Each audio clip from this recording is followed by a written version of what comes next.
Кривичниот совет одлучува по жалбата на специјалното јавно обвинителство за неодредувањето на притворот на бизнисменот Сеат Кочан. Обвинителот од СЈО Гаврил Бубевски по седницата која се одржа денеска напладне во Кривичниот суд истакна дека бараат да се преиначи одлуката и да не се прифати гаранцијата од речиси 900.000 евра, бидејќи постои можност осомничениот Кочан повторно да се даде во бегство. Сметаме дека во овој момент не постои доволна гаранција дека осомничениот повторно нема да се даде во бегство, затоа што веќе беше во бегство.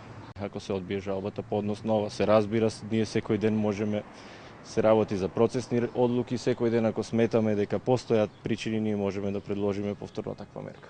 Адвокатот на Кочан Никола Додевски вели дека за одбраната е несфатлива желбата на обвинителството Сеат Кочан да биде во притвор, бидејќи како што вели, понудена е екстремно висока гаранција која е доволна за обезбедување на осомничениот во текот на постапката. Во Соединетите Американски држави, на пример, постои скала во која што е предвидено точно за кој тип на дело колкава гаранција се дава. Понудена е во Македонија екстремно висока гаранција и правилно прифатена од судијата на претходната постапка и е за нас несфатлива желбата на обвинителството по секоја цена Сеат Кочан да биде во притвор. Конечната одлука за притворот на Кочан Кривичниот суд треба да ја донесе најдоцна до утре.